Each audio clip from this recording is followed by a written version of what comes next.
tell us your name?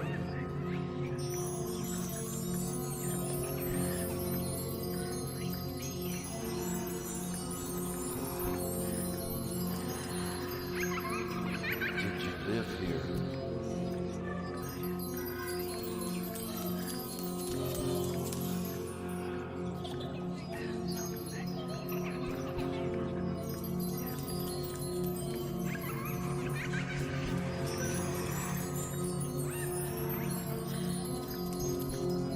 Did you die here?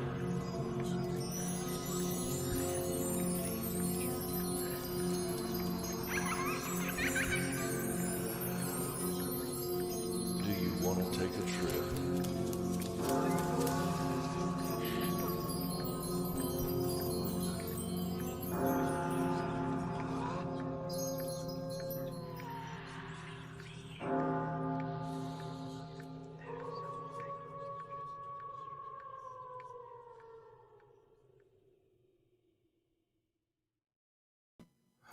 Hi, guys. We are back. Let's see if we can get Tim on here now. He was having some technical difficulties. Can we hear you now? No. I don't know what's going on. So we're having some technical issues. He's going to try to figure that out as we go along. But you are watching Strange Journeys. I'm your ghost host, Tom Rouse, and that's Tim Shepard, my co-host. And as soon as he gets his mic working, I don't know what's going on there. Because, see, I'm in South Alabama, and he is in Kansas. So, you know, I'm no help to him at all. I can just say good luck, and I hope you figure it out. As we get started, remember we provide these shows for you, the watchers, for your entertainment. We are not by any means and do not claim to be scholars or experts in any of the topics that we cover. Remember that today. Especially Tim's more or less the expert on the topic we have today. So I'm hoping he gets this figured out so he can jump in there, and because he's got some cool stories. The very first thing we want to talk about is something that he personally went through, an interview he had. So I hope he gets his mic situation figured out. But we are simply enthusiasts and storytellers who like to have fun with these topics, and at the same time do our best to respect individual beliefs. Now, please remember that we are live and nothing is rehearsed or edited out later. What you see is what you get, as in Tim having to deal with his mic right now. So, what's he telling me? Okay, he's going to pop out of here and try to reset everything. So hopefully he can get that figured out. But I'm going to go on and see what we can do. See you in a minute, Tim. God, I hope you can get that mic situation figured out. But anyway, the last 2 weeks ago, I was in Jackson, Tennessee in the hotel room. As you can see, I'm back in my office now at home in South Alabama. So my son got moved to a better location, is doing better, and hopefully will be recovered soon. So we're back trying to get back on track. And this is my first time. Let me just do this. This is my first time back in my office since season 3 started. And so I'm glad to be back. I enjoy these shows. I enjoy the watchers. And I hope you're watching. If you could leave us a comment and tell us that you're watching, I would certainly appreciate it. Oh, we have a comment. Hey, Christine, she says, glad you're doing better. Christine Rogers, the author. I need to get with you, Christine, because I still want to do that show with you about your books. I think I know how I want to do it, but I want to plan that in the next couple of months, because she's writes paranormal fiction. So we've talked about her books before and tried to update you before. And I want to do a show with her in the next coming months. So I was thinking about that just this morning, Christine, as I was going over the schedule in my head, thinking I want to get Christine back in. She said, okay, talk to you soon. I will. I'll be getting with you. I've got you and some other folks that I've got to get with in planning out the rest of the season. So we can get all that set up. And 2 weeks ago, I was in the hotel room. Lynn was at the hospital with my son. And we did like a sequel to our Lay of the Land show where we talked about the 37th parallel. And that, what is it? Oh, something just popped up over here, but it wasn't anything to do with anything. I don't know what that was. Anyway, we talked about the 37th parallel in relation to ley lines. Could it be a ley line? And we talked about the cattle mutilations. And though we didn't really go into detail on that, we talked about a few things. But one thing that struck me was that the cost of the economic impact of these cattle mutilations, we're talking millions of dollars. And that just blew my mind, And we talked about the UFO sighting. God, that one that Tim found and talked about in New Mexico. And they had thousands of UFOs in the air, documented. And that was amazing. Our strange sightings today, has to do with kind of the 37th parallel because we touched on something as we closed out the show that I wanted to revisit. So our strange sighting is like a tagline to previous show. So hang on for that. We had a good time on that show. It was just Tim and I. Hopefully Tim can get his mic situation, be back with me because not, like I said in the disclaimer, none of us are experts, but he's studied this morning. I think he's actually visited and he's actually visited the house that we're going to be talking about today where the axe murders took place and investigated. So I really need him back. Let's see. I heard a pop in. There he is. Whoops. Are you here? Do we have sound? You're muted. Unmute mic. I can't unmute. I was showing sound just a minute ago, so hopefully you can hear me now. I can hear you now. You now. Okay, excellent. I don't know if you saw, but Christine is watching. She commented.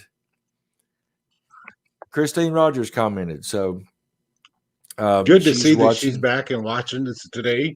Yes, I wanted you to know that because I think you had just popped out when she commented. But I was telling everybody we do want to do a show on her books, like we did a show on your books. I want to come back and do a show on her books in a few months. It's on the schedule, but I haven't had a chance to talk to her to see when she would be available. So I know I want to get Elizabeth Parker back. I've talked to her and just rearranging the schedule for her. Something new just popped up this week. If you were watching last week, a friend of mine that lives in Thailand got to watch. It was in the middle of the night over there, but he said it was raining and the frogs were keeping him awake. So he chimed in to watch the show. He made a post in Strange Friends a few days ago about some lost treasure legends. And I commented on it. Will Elric in his book. Do I have that here? No, I don't have Will Elric's book, but Will Elric talked about a lost treasure legend in his book. When I was on the tour, we talked about a couple of lost treasure legends in the Mobile area. So that got me to thinking I want to do a lost treasure show. And Tim, I know you've got some lost treasure stories.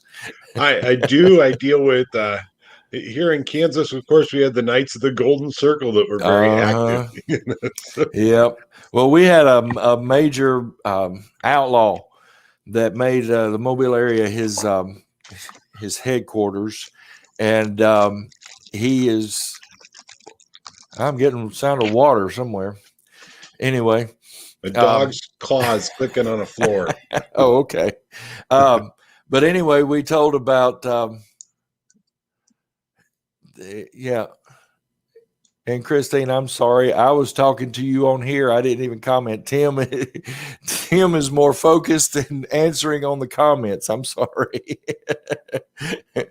I forget. Okay. Thank you, Tim.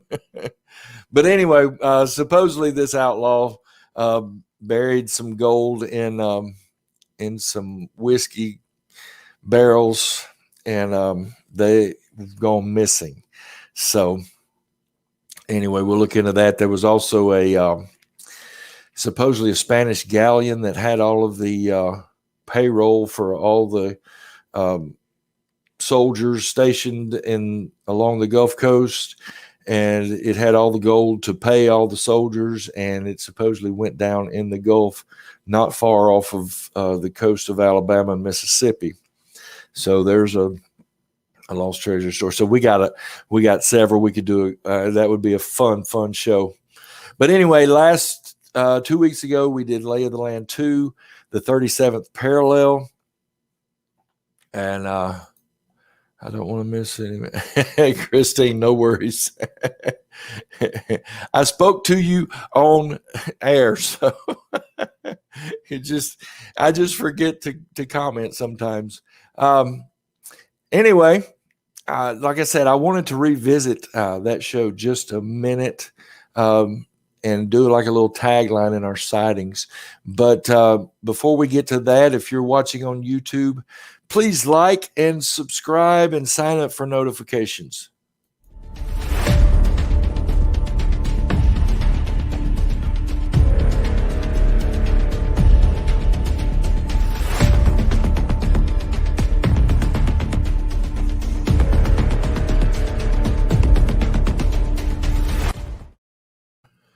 All right. If you could do that, we'd certainly appreciate it. There's a little bell. You saw the little bell. Click on that, and then you'll know when upcoming shows. And Tim, I'm sorry. Tim and I have had crazy schedules, so we haven't been able to put our heads together.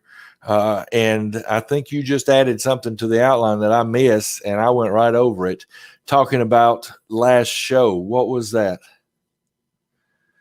Okay, now you're muted. I got to thinking about it after we did that last show, and it occurred to me that the first atomic bomb the United States drops in the United States is White Sands, New Mexico. We're talking 200 miles away from most of the area we were talking about last show along that 37th parallel. And right after that beginning, you've got Roswell, you have Aztec, New Mexico, you have Farmington, New Mexico.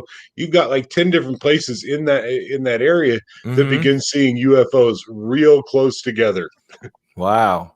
Well, that has been a theory that these ETs, if they are real, then they are keeping an eye on any of our atomic research, nuclear research.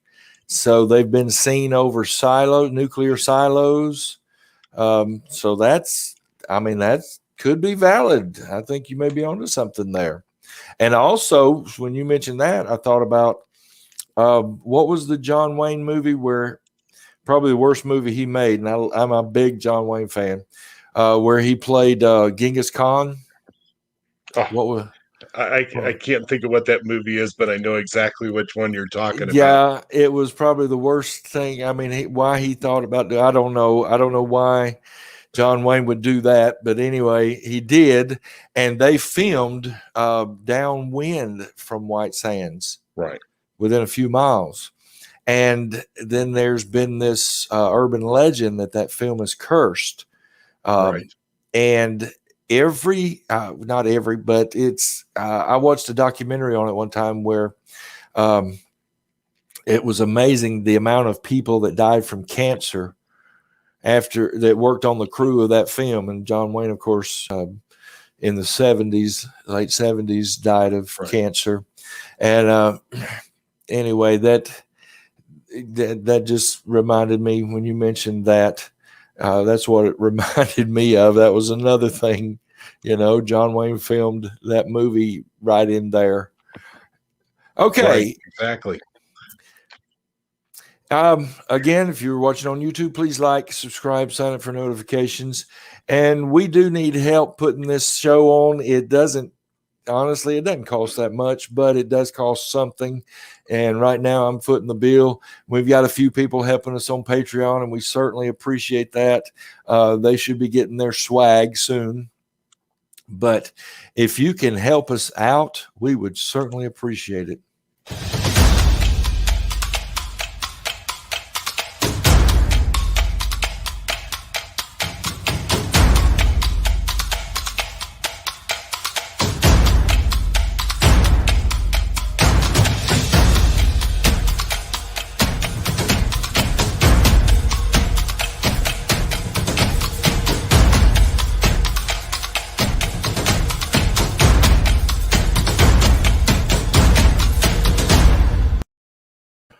All right.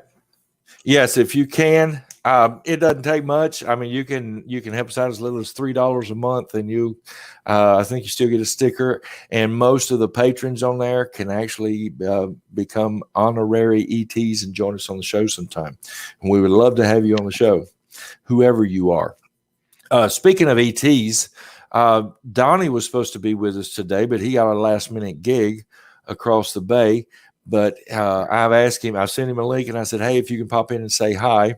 One of the reasons I was running behind and not able to get here today, it's my youngest grandson's 5-year-old birthday party. I went over there and helped get set up and rushed back over here to get started on the show. And I didn't get everything finished up. The Conqueror. Yes, Christine, that was the name of the film, The Conqueror. Christine answered that question for us. I don't remember it because that's probably the only John Wayne movie I haven't seen. Because I just, I don't know. I love John Wayne, but I even watched him on that special where he wore the Easter Bunny suit. I just think he was one of the coolest men that ever walked the planet. So, but anyway, he's so cool. But anyway, Donnie may check in. Lynn is over there partying. They got him a big bouncy house that's got a pool down at the bottom of the slide, and so they're all having fun. I asked her if she'd want to check in and say hi at some point. She said she would try. Lewis. All he would tell me, or all he said in our ET chat group, is that he is helping with a concert of a friend. I don't know. How did he say that, Tim? I was looking to see exactly what he said. It said something about... he'll be performing in a concert. Performing in a concert. That's what it was. Okay, so... I asked him to check in if it was logistically possible. I don't know what kind of concert it is. I don't know if it's a choir or a band but anyway, I said, well, here's the link. If you can join us, pop in and say hi. I think that would be awesome. I like it remember Beth did it one time with the haunted walk over Mississippi. She checked in one day I just thought that was so cool for them to show us around a little bit. Anyway, all right. I think that was it. And Beth is an EMT, and she's also teaching a class, so she's out. Dagny is out west somewhere. She's on a road trip, and it was kind of funny. She posted pictures from Four Corners. Did you see that, Tim? I did not see those pictures yet. She was at Four Corners, standing on the Four Corners plaque there that's in the ground. So I commented on it. I said, you do realize we talked about this in the show last week. Right. Now, my wife and I went there a few years ago, and there were two girls. They actually took our photos and stuff while we were standing on that particular spot. And I offered to take their picture as well when they took their turn, because there were people taking turns on that big monument that is there, the plaque that they've got on the ground. And they said, no, we've been dreaming about this for years. They couldn't have been any more than like 18, 19 years old. And they took a selfie and spun in a circle all the way around the thing while they were standing there. Having fun just doing that. So they got in all 4 states for that. Awesome. Well, yeah, that's the weird. You got all 4 states right there. So they had been planning that. Right. It's like, okay, that's cool. Yeah, I'd like to visit that one day. And I thought after the show was over, and I should have looked this up. What is that place? I think it's in Arkansas, where they've got all these buildings and the gravity and everything is wonky, where things roll uphill and stuff like that. You know what I'm talking about? It's out in the woods. I do. I do know which one you're talking about. And I'm trying to remember what it was called. I should have looked that up because I thought about it after the show, and I was like, "I Gravity bet you." Hill. I was typing that in real quick. It has freaky phenomenon in the fact that the gravity goes weird directions. They can actually get brooms to stand up sideways. I mean, lots of different things. It's between Helena and West Helena on Highway 49 near Sulphur Springs. Yeah, I was thinking it was in Arkansas, and that should be within that. Yeah, that's corridor. One of the things. Yeah, that's one of the things that this article says is that it is within that 39th parallel corridor. Oh, 39th or 37th? Or 37th parallel corridor. Yeah. Okay. Yeah. I was thinking it was, and I thought, well, we should have highlighted that on the show, but I forgot. All right. Well, I mentioned that I wanted to do kind of a tagline on last week's show with strange sightings this week. And we talked about at the end some other strange things. Well, I found this raw video. Let me see what y'all think about this.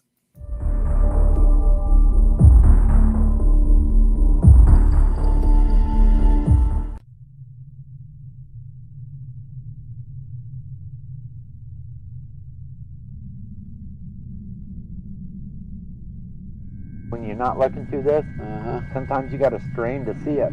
Yeah. But yet on here, you can still... Okay, it's got 2 lights again. Wait a minute. One little one.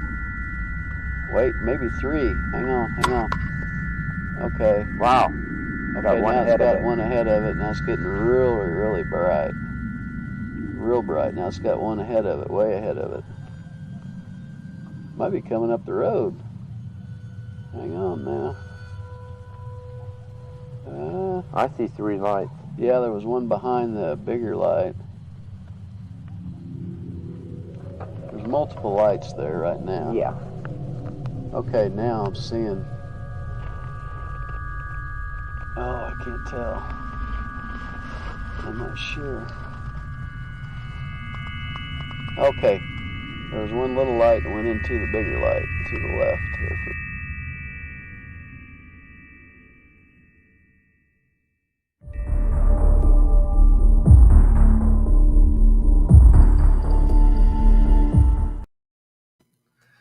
And remember, we kind of ended the show with the Joplin spook light. Right. And I had been looking for pictures and couldn't find anything. And then as I got to think about it today, I found this video. And y'all know you've heard me say it before. I like the raw video. I don't like something that's already been edited and produced. And these guys, this was YouTube user BL4 Good. Their description on it said the Hornet spook light captured October 2011 by Brian and Linda Lyle and Don Overton of the Missouri Ghost Hunter Society. This night, the spook light was white and blue in color. It split numerous times and at one time appeared to be coming toward us. But did you hear what they said at the very beginning? I want to let me do it this way real quick. Not looking through this, sometimes you got to strain to see it. Yeah. Did you catch that? Yeah, sometimes when you're not looking through this, sometimes you got to strain to see it. Yeah. In other words, it wasn't always visible to the naked eye. That's what was intriguing me on this one. You know, right. That, you know, it was there. If they put up the IR, which is what they recorded on, they could see it plain, but they couldn't, what do you say? You had to strain to see it. So I thought that was pretty wild. Now, I have seen documentaries where they tried to debunk this, and a couple of them have been debunked as headlights on vehicles far away. but on this one, let me just read you some of the comments. I was there back in the 60s when I was about 14. My mom and dad and my aunt and uncle and grandparents were from Joplin. They told me about the light several times. Let's see. Oh, well, I picked a long one. He said, there it was in front of us, bobbing up and down like someone was carrying it. Another person says that this light has been witnessed since the 1800s when cars were not even around. Right. Not to mention, it was studied by the Army Corps of Engineers in the 1950s. And at that time, there were no highways or any roads. Here's another one. This lady was born in the 1890s. She remembers the spook light from her childhood, and when there were no cars in the area at all. Let's see. Somebody's saying that the blinking light is a cell tower. Yeah, the blinking light up above is actually it's a cell tower or a radio tower that sits atop the hill there. Yeah. But let's see. And somebody grew up in the area. You can see the spook light by driving onto a dirt road from Highway 69 in Copal, Oklahoma. And like you said, I think the spook light is actually in Oklahoma and not Missouri. Right. And you can see it from Kansas. Isn't that what you said? You can see it from Kansas, right around the area of it's south near Baxter Springs, and I'm going to forget the name of the town that is Galena, Kansas, and they can actually see it out there as well from because it's actually about in the hills up above them, going into Missouri and Arkansas there. Wow. Well, that's the thing about this. It's been going on since before there were cars. Now, I'm sure people have been out there and seen cars on the road, and that's what it was. But it's been going on long before there were cars, and there were, Indian tales about it. And like that one lady born in the 1890s had seen it and talked about it. All right. Well, we're going to get into the show, and Tim's going to start out as soon as we get to the intro. Here we go.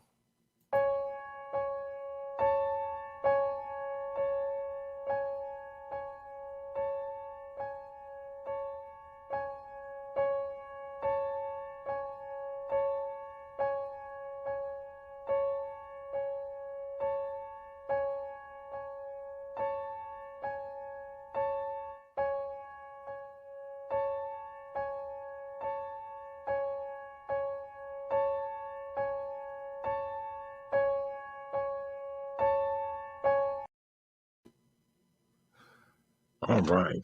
So we're going to be talking about the Villisca Axe Murder House, Villisca, Iowa. We're going to discuss what happens there. It's a pretty brutal event. In fact, when it occurred in 1912, it was considered one of the most gruesome murders of all times. There's a lot that happens in the town itself. There was an interview with Edna Gartner in 2004. She was 104 years old. She was the last surviving member of the town of Villisca. When she was interviewed, she had actually borne witness to the events. Her family lived just a couple doors down from the house. Now, Tim, you interviewed her? That's correct. Okay. Yeah. And you were there to investigate the house? Yes, we were. And it was an interesting situation. Here's this little lady that is just struggling to remember what all was going on. One of the things that was asked very early on is, what are you willing to tell me about the murders? And she shook her head and looked out the window and said, no one should have died like that. No one. It was horrific. My daddy was one of the first men to enter the house. He came out with tears streaming down his face and vomiting into the flower bed. Holy cow. Right. Well, we're going to get into why here in a minute, and as we talk about the actual murder itself. But I wanted Tim to start off with this interview because he talked to one of the last people in the town that was actually alive at that time. at the time. And it's interesting because they actually knew the family. She went to school with the little girl, Ina, that would be one of Wow. the victims. They just lived 2 doors down. It was a very devastating event for this town Yeah. in the fact that, everybody suspected everybody else. Oh, I'm sure. There was no way to tell what really had happened. Um, some of the articles I've read since then talk about that the murder scene was like a parade. Everybody in town Uh-huh. went through the house. Oh, yeah. So, Oh, and it my, talks about that her daddy made her go inside the house, and in wasn't her allowed out house. for the rest of the day or the day after that because they were carrying the bodies of the victims and people were Wow. coming throughout the door. And her daddy didn't want her to see those events. Wow. Yeah, I heard there was hundreds of people just coming through there. It was a disaster. Well, when you consider, we watch shows like CSI, this kind of thing today. There wasn't any control of this. The police did Uh-uh. nothing to control what was happening. Well, it was like we talked about with 40 Wax, Lizzie Borden. Same thing. Right. Exactly. The It's like, police just didn't know come what on to in. do. Well, one thing one little documentary I read, the sheriff in these little towns were Right. just they were peacekeepers. Right. They didn't know how to deal with crime. I mean, they might have couple of guys coming out of the tavern at night getting drunk and busting up into Right. a fight and having to break that up and take them home or take them to the drunk tank. But as far as real crime and homicides, they didn't know what they were doing. Right. It Exactly. And there really was, it wouldn't be, really the science of crime scene investigation doesn't begin for almost 10 years later. I mean, right. you've got some early crime scene stuff that is going on, but really the science that we're now using starts about 10 years after this incident. Well, I think one thing I read or one of the videos I watched, it actually prompted the Iowa to start their State Bureau of Investigation, Right. which Exactly. started because of this. Right. And one of the guys investigating this ended up being the director of the State Bureau of Investigation when they formed it. Right. And so he winds up being involved in all of it.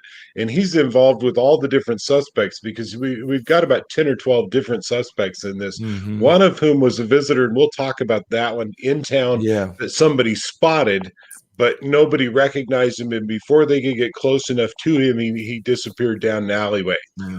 Well, I was going to show you where we're talking about in southwest Iowa. In the southeast corner of that county is where Villisca is at. So you'll see that little white block out to the side is the county, and that's where Villisca is at. And it's an intersection of several railroads.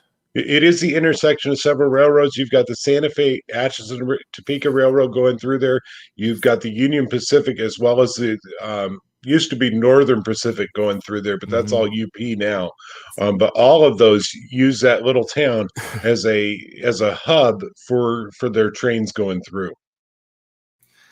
Well, yeah, that was another thing we talked about because when at the time of these murders, it was a busy little town because of the railroads. Now, I want Tim to finish up this interview he had with Edna before we go into the details of what happened at the Axe Murder House, because she touches on something paranormal, right? Yes, she does. We ask her, what about the hauntings? When did they start? And she says, you have to remember we lived only a short distance away and I was a little girl. I wasn't allowed out after dark after the murders. No one trusted each other, but there was talk. I heard Mama and Daddy whispering about strange lights in the house late at night. The sheriff had been called time and again, but no one was ever found inside the house.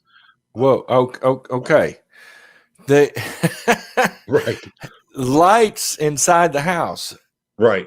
I don't think there was electricity, was there? There wasn't. And in fact, what they did discover when the murders occurred was that there were two small oil lamps set at their lowest setting inside the house, one inside the room where the children were killed and one where the parents were killed.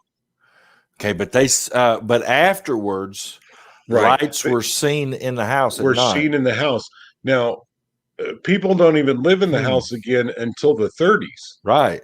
So it sat empty for 2 decades after the murders happened. Wow. So, okay. Which, I mean, it's kind of an ironic thing because, again, we'll get into some of the details of the murders here in a minute. But there, like you said, there were two oil lamps found. Two oil lamps found. So at he the had to lowest be setting, which means it was just barely flickering. So basically, the murderers, it seems as if he used these to be able to see walking through the house, because this happened presumably sometime after midnight on the 10th.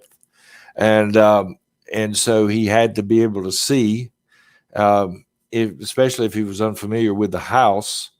But to me, the ironic thing is, now, didn't this happen in Lizzie Borden too? In the Villisca murders, he covered up the windows. He not only covered the windows, he locked the doors. Right, right. And because at the time, most people didn't lock their doors. This guy covered the windows. He covered he made sure there was no way to see inside the house. He locked all the doors from the inside of the house to make sure that nobody else could get into the house that he wasn't suspecting to be there or expecting to be there. Right. And then from some of the other evidence that comes forward, he covered up the heads of each of the people that he killed before he struck them with that axe. Wow. Yeah. Okay. We're gonna get. We'll get to that. We're gonna get to that. But the point I was trying to make, the irony here, right, where he covered up so nobody could see in the house, right, two oil lamps, but then the very first paranormal activity associated with the house is lights being seen, right, almost as if something was wanting to say, hey, look at here, look at this. It just, to me it was kind of an irony, an ironic paranormal type of happening there. Right. So she continues to talk about the hauntings as the interview continued, and she said, I never saw them as a child, but I saw the shades later in life. That little girl, Ina, she was always hanging around somewhere close to the house, even in death. She looked just like I remembered her, but there was something strange in the way she moved, like her head wobbled about when she walked. Ooh. Right. Oh yeah. I heard you. We just lost Tom somewhere there. That's all right. What happens from there is that she's asked what should happen with the house, and she says they need to burn it to the ground, need to burn it down and never build on that land again. Okay, I'm sorry. I was trying to Donnie is trying to hop in and say hey, and we've got him now. Oh, there he is. What's going on, bro? Hey, Donnie. All right. Well, we're right in the middle of talking about the Villisca murders. The axe murders? Yes, sir. Yes, exactly. Oh, yeah. I just watched the special on Ghost Adventures about that. Yep, they've investigated it. They investigated there. Yeah, along with a bunch of other people. And Tim was all right, Donnie, I'm getting a lot of noise from over there. Okay, but whoa, we just lost him. I'm getting a lot of noise, so he's like boop. Right. And there he goes again. Yeah. Well, okay. Yeah, and I dropped out because I hit the wrong button. I was trying to get Donnie in. So anyway, bear with us, folks. Okay, you were talking about how Edna saw shades Shades, saw the little particularly the little girl. girl, Yeah, Ina, okay. that she had grown up with, is because they went to There school he together. is. They were actually the same age when Ina was killed. Ina was 8 years old, and Edna says that she was 8 years Wow. old at the time of the murder. Wow. Donnie, Tim was able to interview an old woman that had been there, 8 years old at the time of the murders. And Tim, are you saying that she saw the ghost of the little girl? She said that she saw the shade of the little girl. So yes, she's talking about the ghost. Oh, Because she wow. said that the little girl was always hanging around near the house, even in death, is what she says. And that it was as she's talking about when she's older, when she's not as a child, she's seeing it as an Right. adult at that point, and she talks about that odd wobble to the head as the little girl would move around. Oh, God. Oh, man. I had a guitar student at one time, an old man that had fought in the Korean War, and he had been recently diagnosed with PT. Oh God, my mind just went blank. PTSD. Yeah, PTSD, and so they thought guitar lessons would probably help him deal with the thing and with the symptoms. And he was a nice old man in his late 70s, and he would. Donnie, you're having a party. Woo woo. Everything's going crazy. But anyway, this old man, he'd come in and we would do his guitar lesson, and then he would leave, and always paid me $5 more than what I had asked for. And so anyway, it rocked on about a year. I never said anything to him about his PTSD. And so finally one day, I just, in talking before he left, he started telling me some things, and he said that it wasn't, most of the time it wasn't a problem, but he said when you wake up in the middle of the night and see your best friend that was killed standing at the foot of your bed with half of his face blown off, he was seeing these things. So, Donnie, you're still making a lot of noise. I'm so sorry, man. I almost had to go to the bathroom, but I'm holding it. I don't know how long I can, but I will. All right. Well, you don't have to announce it to the worldwide interweb when you do. Just go. Well, strange friends always have to pee. Know that. Okay. All right. So Edna, that Tim interviewed, has seen what she called shades of this little girl. So how did that interview end? We asked her, what do you think should happen to the house? And she said that they need to burn it to the ground, need to burn it down now and never build on that land again. Wow. Which is interesting because they've turned it into a tourist attraction is what it really is now. I mean, there's nobody living in the house. The furniture that is there is the original furniture from the murder. And they're charging, I think it's like $700 a night for a good team of investigators to spend the night in it. Wow. That's crazy. Now, what state? Where is Villisca? It's in Iowa. Where's that picture again? Tom, Iowa. That's our place. There it is. Got you. Right. But once you realize this is it's literally 2 hours almost directly north of Kansas City, Missouri. Oh, okay. So it's not very far at all from Kansas City. Well, it is. I was going to say that's the house years back. Right. Oh, yeah, yeah. Here it is today. Right. The that little red building in the back, they call it the barn, and that's where their gift shop and check-in is for the little bed and breakfast hotel thing. Exactly. And she said they needed to burn it to the ground. Burn it to the ground. Don't ever build on the property again. Wow. Yeah. Well, according to Wikipedia, the Villisca axe murders occurred between the evening of June 9th, 1912, and the early morning of June 10th, 1912.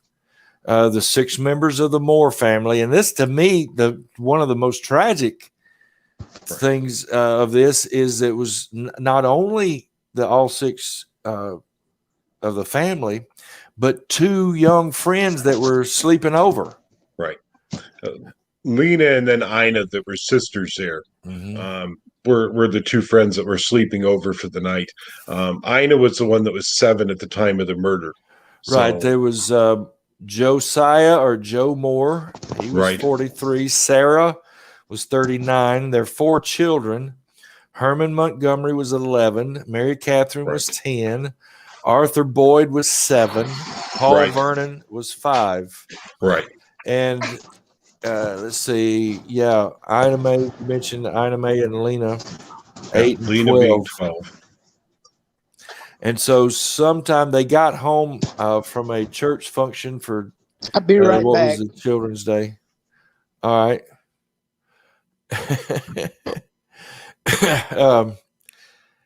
The other children had stayed over because of the Children's Day program at the Presbyterian Church. Right.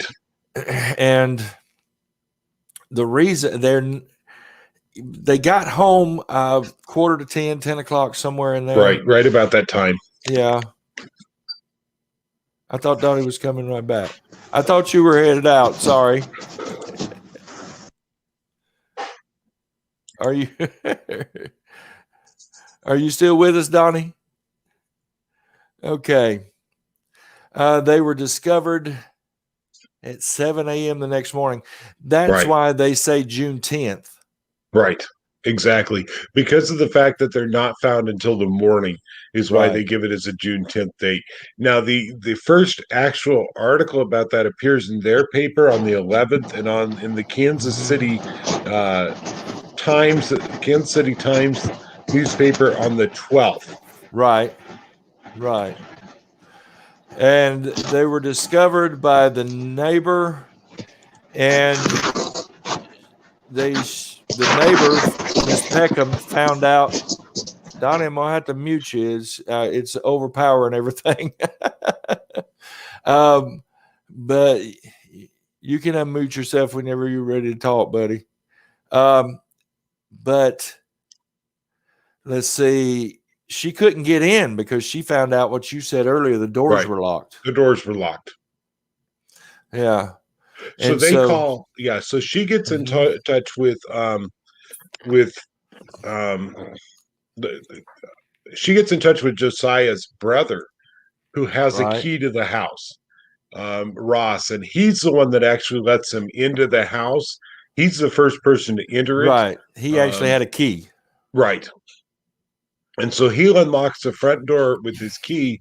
In the meantime, there's another neighbor standing there, at which point they walk outside and tell this neighbor to run and go get the Villisca's peace officer, Henry Horton, to come and find out what's going on. They're not saying anything about the house at this point. Well, they don't know anything. Well, they do, because both Ross and the other gentleman have been inside. Right. But they haven't said anything until the peace officer gets there. Right. Exactly. Yeah. And then they get the doctor there. But when Horton entered the house and began to search it, and he found the entire Moore family and the 2 Sillinger girls had been bludgeoned to death. And the axe was found in the guest room. Right. So he must have finished up there. He did, and the axe belonged to Josiah. Right. Now, a lot of people are like, "Oh, he's killed with his own axe." The thing is, back then, everybody had an axe because everybody had a wood pile. Right. Exactly. Now, here was the unique thing, and I don't know why. I mean, I'm sure profilers have gone over this, but he used the blade of the axe on mom and dad, but used the butt of the axe on everybody else. Right, correct. And I've read some things that said that with Josiah, it looked like he had scooped Josiah's face out with a spoon. I mean, you can imagine that description in the newspapers then, because that was not something that they were shy about saying at all. That's No. a very disturbing image, which means he hit Josiah repeatedly. Well, and one I was watching this morning, a historian that has focused on this said that it looked like that at one point with Josiah, he actually took the flat side of the axe and bashed his face in that way too. Yeah. And this was another thing. Remember we talked about in Lizzie Borden, the 40 Wax show, about how it was an actual hatchet. It's been called a hey, all right, Donnie's back. Yes. It's been called that she took an axe and gave him 40 whacks, but with Lizzie it was a hatchet. Right. But in this situation, it was an actual full axe, wasn't it? It's an axe. It's an actual full axe. They still have the murder weapon on display at the county museum up there. Right. And when he gets to the kids, he's not using the blade anymore. He's using that blunt side of the weapon. And the room itself has got scars in the ceiling from the blade scraping the ceiling as it's going back, because he's back swinging on that. Right. I heard him talking about that. There's the part of the family right there. Right. And again, like with Lizzie Borden, I didn't want to put a bunch of pictures up here of the murder scene and that kind of thing. But what I wanted to do was kind of go over the basic details of the crime and the suspects, because, well, a quick timeline, Tim. That evening they get home 9:45 to 10. Right. They're discovered at 7, and by the doctors concluded that the murders happened between midnight and 5. Right. And that's when the investigation got started, and then, like we mentioned earlier, they had no control over the crime scene. There was no control over the crime scene because they didn't know enough to do so. It's not until they bring in somebody from the state side that actually begins to investigate a little bit in depth. But at this point, you've had people walking through the murder scene. There's blood going all kinds of different directions that shouldn't have been going anywhere because of footprints. And so they start looking at everybody they possibly can to figure out who had done this. Exactly. Because they have, I mean, in one thing you can say, again, I keep referring back to Lizzie Borden because it was an axe murder. With that one, you had some ready-made suspects. Right. You know, Lizzie was in the house. Right. You know, again, I go back to where's the blood? She would have been, I mean, as brutal as those murders were, she would have been covered head to toe in blood, and it would have stained her skin and it would have stained her clothes. But nobody mentioned anything about her being covered with blood. It would have been in her fingernails. It would have been in her eyelashes, in her ears, in her nose. And nobody, it would have been all in her hair, you know, unless she was covered in some kind of bodysuit. You know, I just don't get it. But anyway, and that's why he was covering the bodies over with a sheet. Is what they suspect is that he was throwing that over the heads so that the blood did not splatter all over it. Right. Well, and that makes sense. But what I was going to say is with Lizzie Borden, you had people there. Right. You know, her uncle was there. There was other people in and around close by. With Villisca, there was nobody. Once they closed the doors at 10 o'clock that night, there was, I mean, supposedly one guy said he thought he saw somebody coming in or whatever. Right. But there was nobody else there. Everybody in the house was dead. Right, exactly. You did have some suspects that they looked at real closely early on. You've got Frank F. Jones, who will later go on to be an Iowa state senator. He had worked for Josiah in the implement store for years before opening his own business. And he was like the two of them, the rival? Right. They And were rivals. supposedly the two of them had had arguments back and forth Mhm. because he was taking business away from Josiah Moore and putting it towards his own John Deere dealership, which Moore had a Right. problem about. There was another rumor that Moore had had a sexual affair with Jones's daughter-in-law. So Jones winds up. Frank Jones becomes one of those that they begin looking at very early on as a suspect. It could be he killed the family because of the affair. It could be that because they were rivals, he wanted to take out his rival. Yeah. Frank Jones never goes to trial for any of that. He's just Mm-mm. interviewed. You've got Sam Moyer, who was Josiah's brother-in-law, who had threatened multiple times before to kill Josiah. Mhm. But he had an alibi that would clear him of the crime real early on, and so they knew it wasn't him. Right. And so at that point, they begin. It begins like a crapshoot. They don't know who really did it. It's more of let's find out and let's start looking at everybody. Well, the one suspect that really brought a lot of suspicion on himself was the preacher, Reverend George Kelly. Exactly. This guy was weird. He was just, I mean, I think it says it in the notes here, but he actually boarded a train about 8 o'clock the very next morning or on the 10th.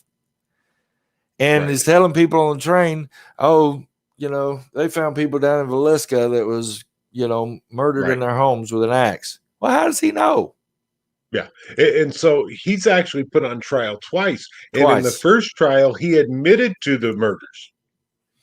But the jury didn't believe him. They didn't. They were like, no, you couldn't have possibly done it. But yet he had admitted to it on the train. He admitted to it in court. Well, but I think once they got, doing a background on Kelly and looking at his personality and interviewing him, they thought this guy's just loony bin. Right. Exactly.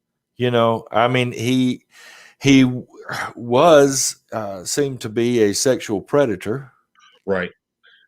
And one of the aspects of the murder, one of the bodies of the little girls was found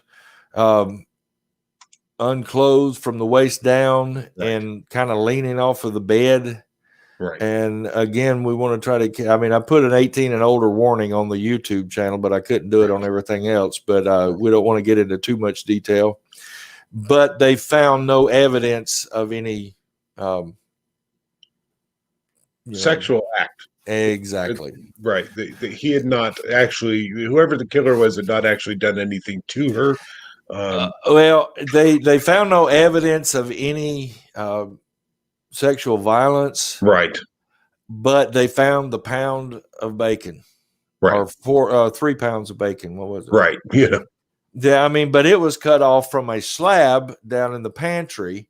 Right. But they didn't describe the other than a few years later, a criminologist from out west somewhere said, "Oh, that bacon was used for, sexual purposes." Right.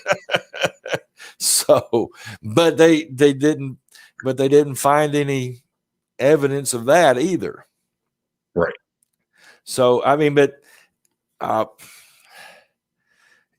Kelly, hello.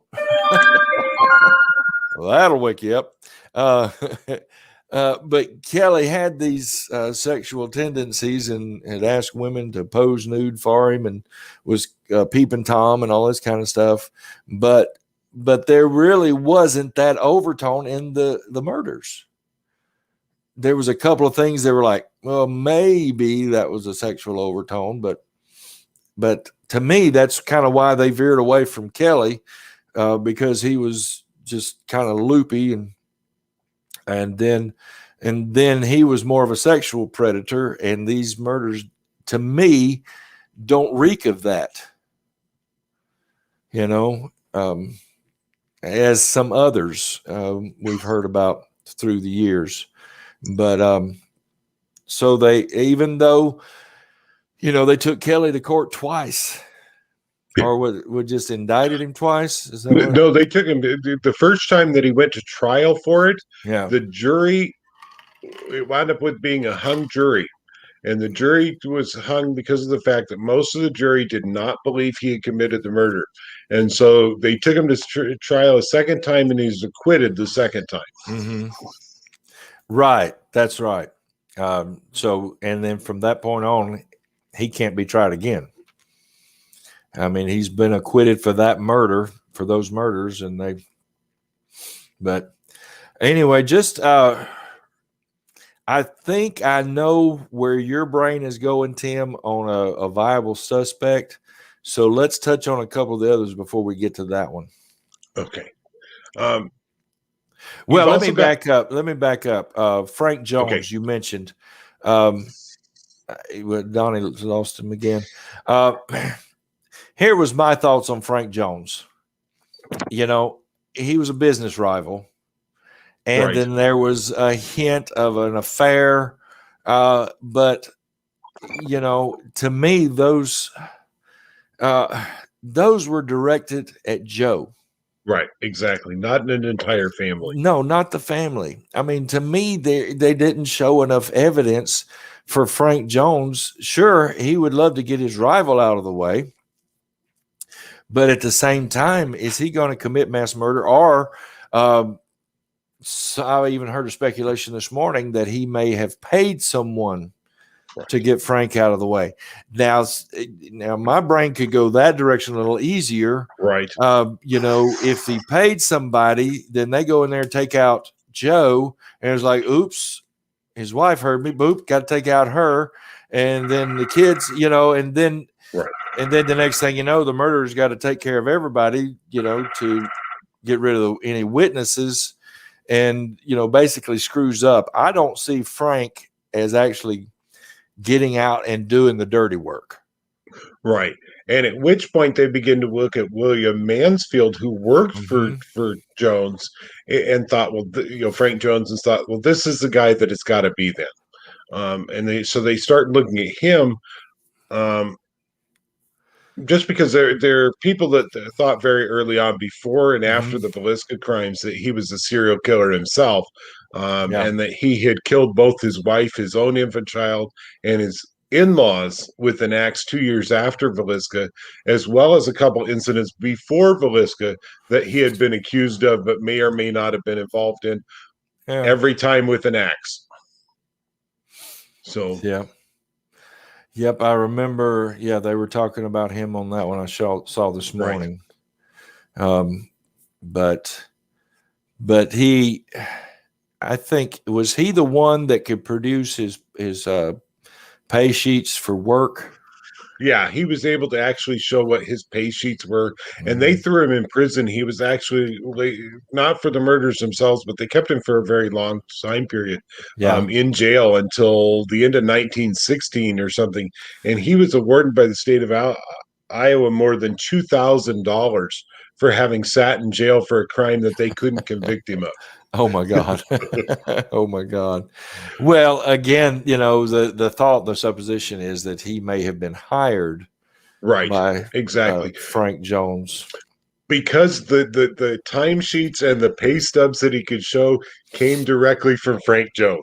So obviously he'd been working for him. Yeah, so Frank may have been able to produce his alibi, and that's why suspicion went in that direction. But until Donnie said his phone died. Okay. All right.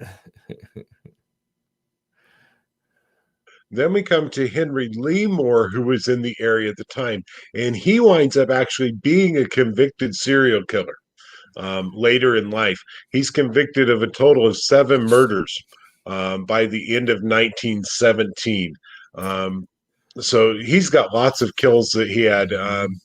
Colorado Springs, Colorado, Monmouth, Illinois, Ellsworth, Kansas, Paola, Kansas. And then, of course, they look at him for the Villisca axe murders as well. Yeah. The evidence, though, that he was not involved with Villisca was kind of questionable. because a couple of the later murders would actually be done with an axe as well, including his mother and grandmother. So, Oh my God, that guy was. yeah, this guy was kind of on the insane side by the time that they picked him up. But yeah. yeah. Mm. But after 1917, they don't even look at him again for Villisca. No, and one thing. See, here's my deal. It said that they found in the attic a stool with burnt cigarettes or cigarette butts, Right. or like somebody sat up there waiting. Right. Which my thing is, if this was in June in Iowa, and Iowa has the what's the largest temperature difference of any of the continental United States. It can be 30 below in the winter. It could be up to 100 in the summer. Right. So here we are in June 1912, no electricity. He's in the attic and he's sitting there smoking cigarettes, and nobody smelled cigarette smoke. Right. Exactly. Which was kind of a confusing statement in itself. Yeah.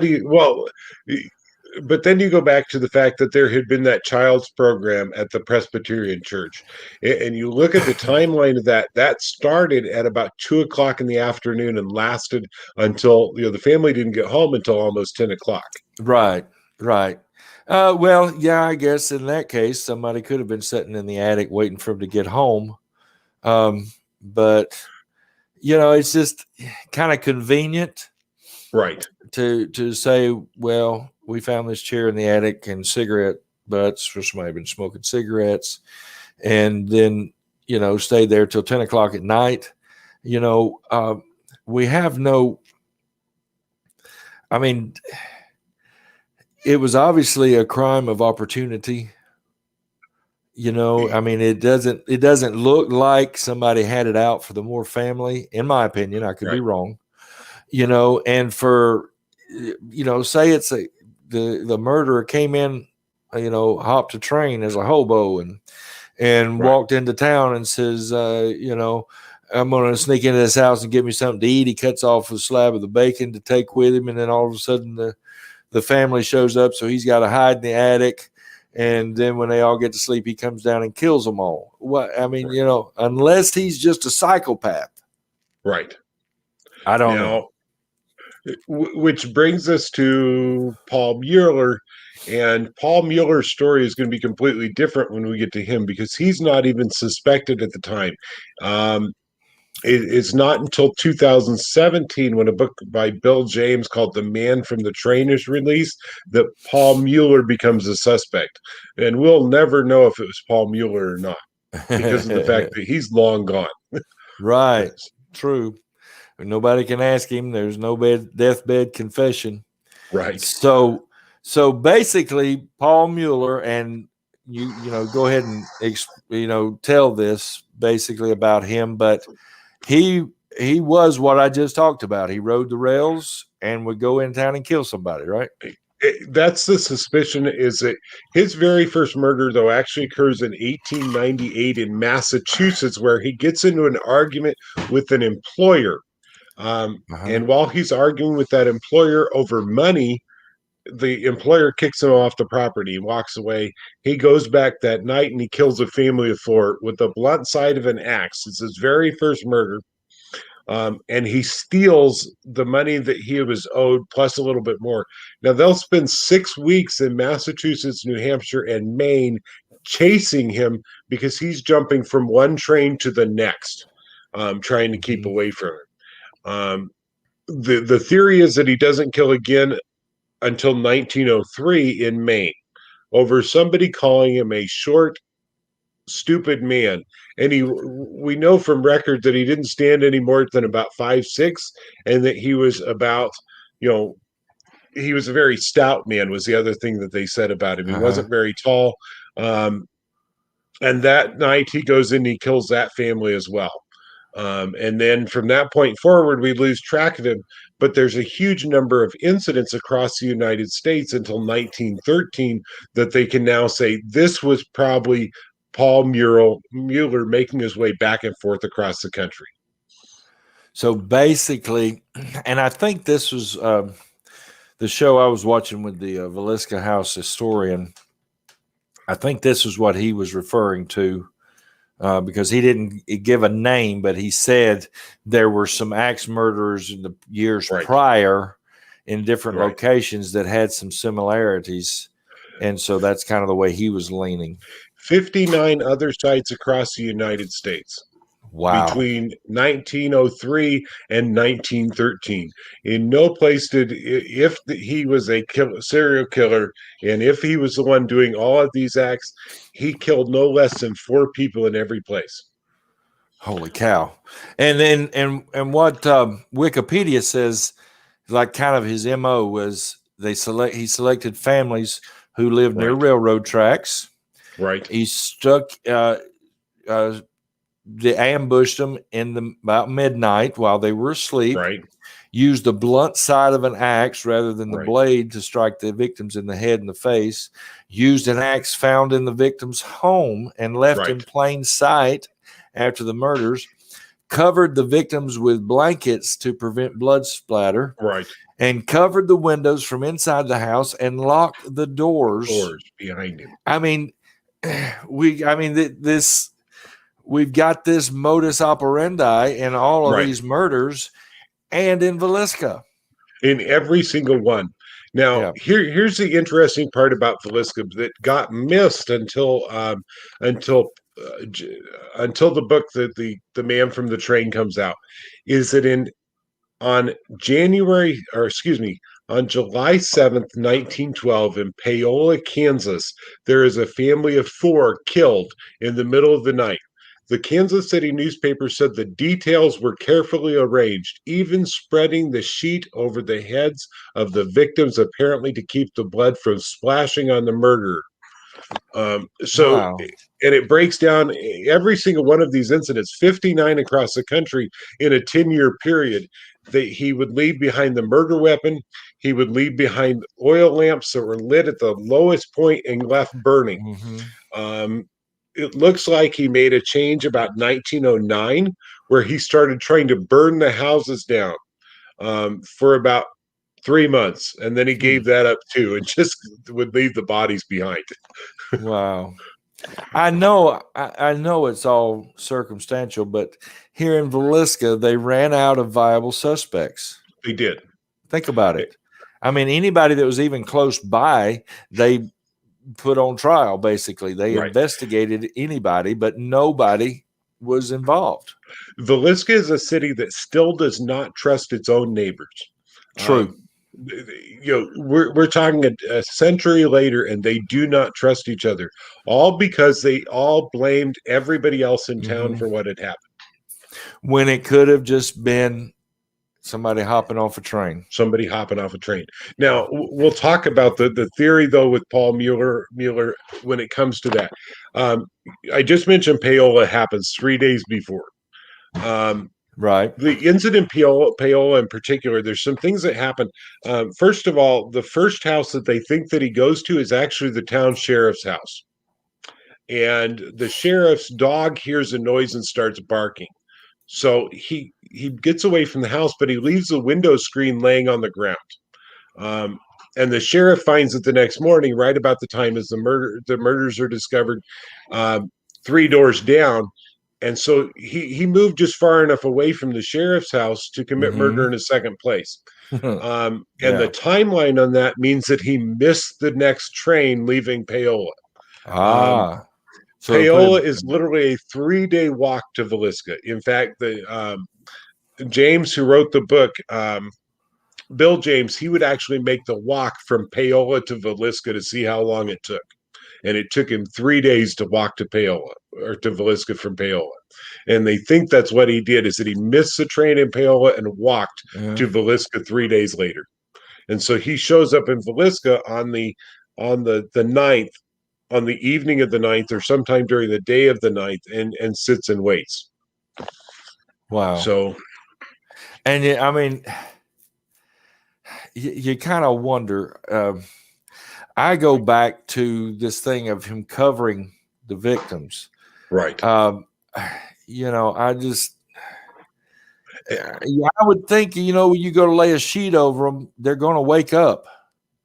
They're asleep though. Now, Right, to I let you know. know what this is like, I talk about the Kansan Hotel in Topeka that was like the Yeah. premier hotel. They had turn down service where they would pull your covers down for you and put the bed warmer in there. They also had cover up service where a maid would come into your room late at night and pull the blankets up on you to make sure you were covered up. And most people never knew the maid had been in the room. I would not be comfortable with that. I'm going to tell you right now. No, but it just, I mean, I could see, throwing a bed sheet over them afterwards. Right.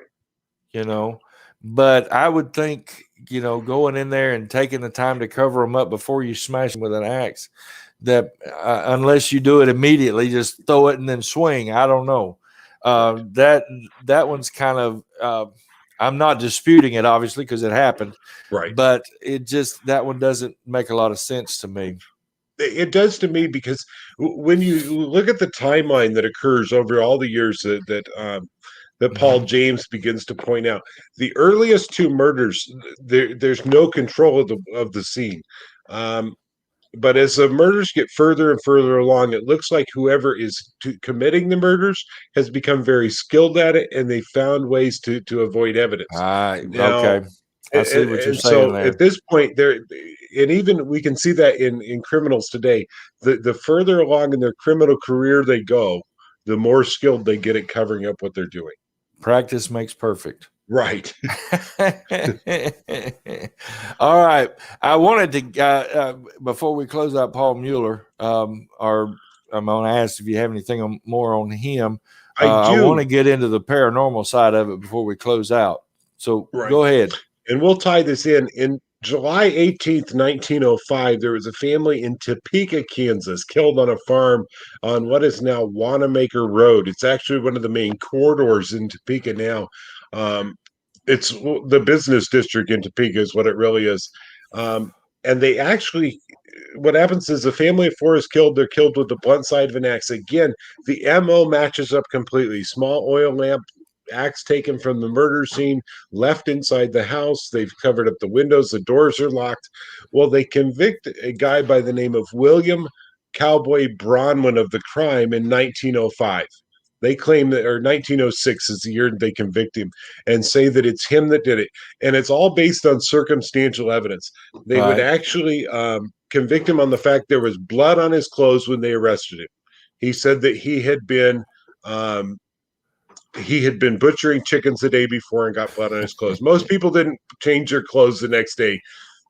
Hygiene is something that we're really, only really That's learning modern. in the last century, so a modern convenience.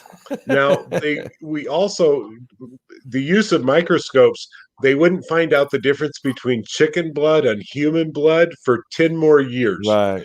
Okay.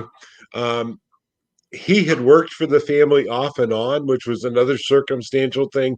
And he and the father from the family in Topeka had an argument at one point or another that somebody overheard. He never threatened the guy, but they use it as part of the evidence to convict him. They actually hang him in the gallows, from the gallows in downtown Topeka, right across the street from the state capitol. And when he got to the gallows, they asked him if he had any last words. And he told the city of Topeka, 30,000 people watching his execution on the streets. He said, "I will haunt Topeka for the rest of my days until you all learn that I am innocent of these crimes and never should have been convicted."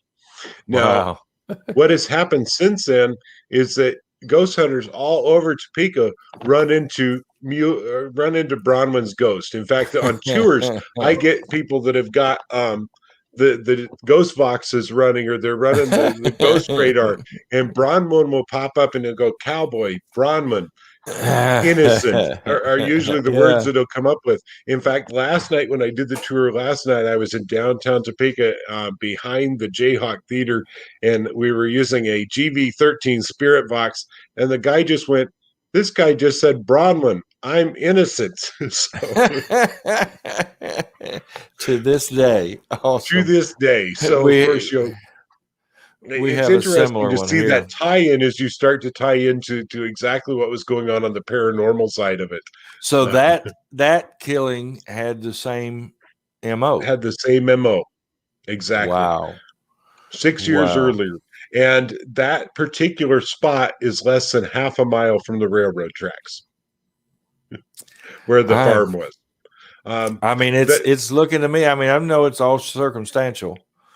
No, purely circumstantial, but it's looking to me like that's where we should be focusing. Right. And now what happens is that there's actually it used to be Payless Shoes. The farmhouse nobody ever lived in again. They eventually tore it down. They turned it into a Payless shoe store. And the employees would talk about in that shoe store that they'd be on one side of the store and see people walking on the opposite side of the store, even though the doors would be locked. Wow. And they scare them to death. So they'd think somebody was in the building. They'd run around to go find out if anybody was there. Nobody was there. It's been turned into a dentist office. So the dentist now is claiming that he sees people walking through the dentist office when there's not supposed to be anybody in the building. So, okay, there could be something to that. Right. All right. We ready to move on? We are. Okay. I wanted to close out the show with some more paranormal experience. And Tim, if you have any from your time there, feel free to share. But I wanted to start the paranormal section with Villisca.com has an article called "Is the Villisca Axe Murder House Haunted?" And they state emphatically, in our opinion, the Moore House is not now, nor has it ever been haunted. They said they spent hours and hours there filming, and they never saw any paranormal experiences. And they have interviewed and received emails from every former resident of the Moore House between 1936 and 1993, and they all say the house was not haunted. While friends and neighbors thought living in the murder house was a bit spooky, residents found their fears somewhat amusing. And so that's why I wanted to start the show with Tim's interview, because Edna says she saw things over there. But they say before ghost hunters from Nebraska declared the house haunted in 1999, if a visitor had asked a Villisca resident for directions to the haunted house, the locals wouldn't have known what they were talking about. Right. Exactly. So before 99, it never had a reputation. Right. Exactly. But they interviewed a woman named Berdine Miller, who lived in the house from 1936 to 1942, and they paid $8 a month. And she said she was 18 at the time. She had just graduated from high school, and they had no qualms about living in the old murder house. It was just home. They say they never heard any ghost stories or anything, but they would be asked, are you sleeping in the murder house tonight? But anyway, they are saying they've had no paranormal experiences there. Right. But go ahead. And that was our experience. There's nothing there. Your experience. Right. Nothing there. No recordings, no voices, nothing. Even dowsing rods were not turning up evidence. Wow. Oh, that's amazing. And I'm glad you shared that, because so many times we think the murders, it's like Elizabeth Parker just shared an article. She's doing this series on her Facebook page about, questions about ghosts. And she did the one about native burial grounds, and she was like, come on, people, there may be sacred places out there, but, not everything is a Native American, burial ground and sacred, that kind of thing. So let's throw that off the table when you're going into a place. If you're in the South, most anywhere you go in the United States could have been Indian territory at one time. I'm, pretty positive that everything was Indian territory at one time until the white man moved in. But and it's the same with murders. Just because a murder happened in the house does not necessarily mean there's going to be paranormal activity. Yes, the violence and that can produce paranormal activity, but just doesn't always stand to reason. Now, I did want to talk about this guy. He was a caretaker there in the 90s, as it was developing its reputation as being haunted. And this Johnny says that a man and his elderly parents came to stay the night in the Villisca house, and they came and checked in, and then he went home, went to bed, and then he got a phone call the next morning and rushed back over there. The man was found with a knife protruding out of his chest, and the man claims that he has no memory of what happened. And so they're asking, did a ghost do this? Right. I don't think so. I really don't think so. I don't think so either. I think this guy was mentally disturbed in some way. And so he probably may have had an episode and blacked out and fell and accidentally stabbed himself. He lived, thank God. He did not die. But this guy Johnny ends up and says, certainly the murder in 1912 was evil and horrible, and I think that leaves an imprint on places. You can go to Auschwitz or places where tragedies happen, and that feeling is there, that something bad happened. He said, I think evil leaves a fingerprint, and that's very possibly true. Elizabeth Parker puts it this way: we bring our own energy. That's why, I asked her one day on the show, why do we go to cemeteries and investigate? Because the person that's in the ground there, they died somewhere else. Why would they be here where their body's at? Why wouldn't they be at the place which was home to them, with the people they love and their families and friends? But there shouldn't be anything at all in cemeteries. Right. And her theory is that the actual graveyard or cemetery is a place of high emotions for humans. And so that brings a lot of paranormal activity. Right. No, I did find it interesting on Wikipedia when they were listing all the different organizations that have done investigations there. Mm-hmm. The one that they missed is Ghost Hunters.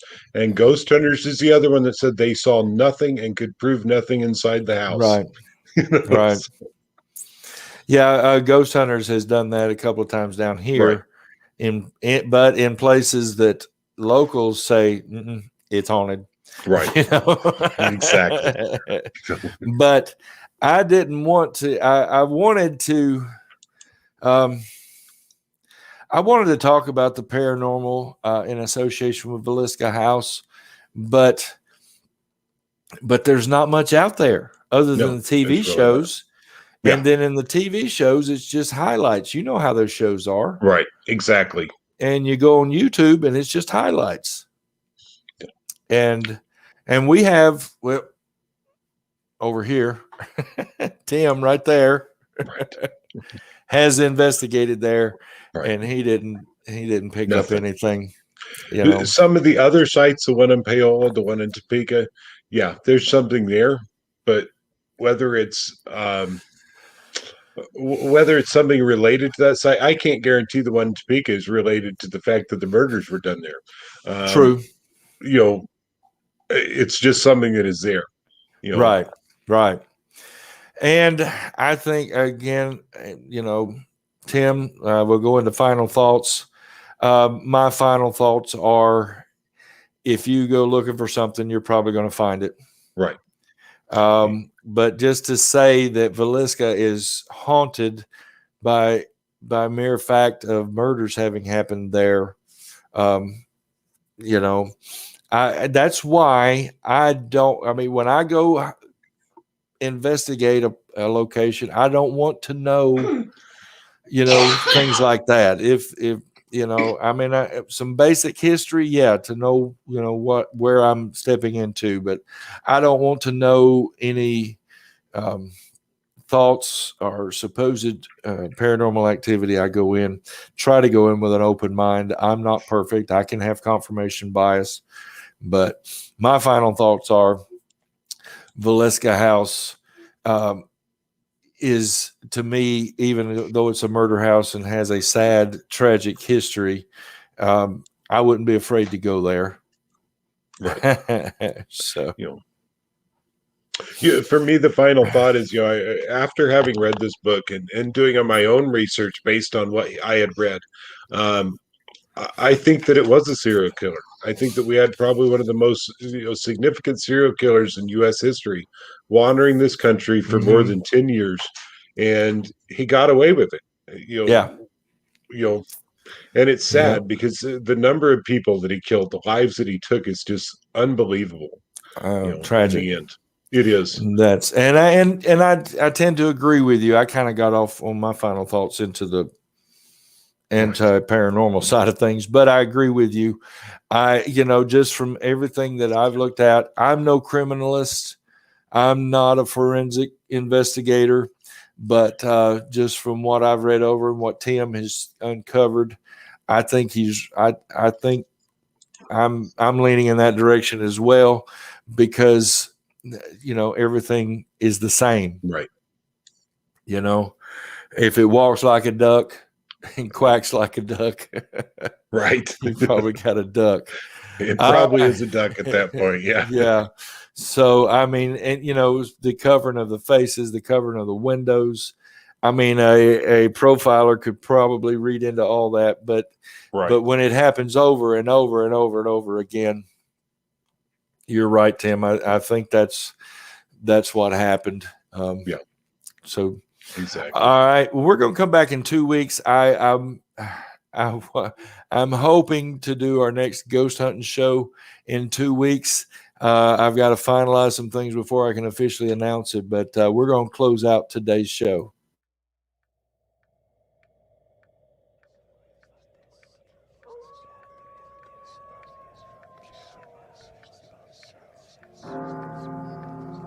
Is there anyone here with us? Did you hear that?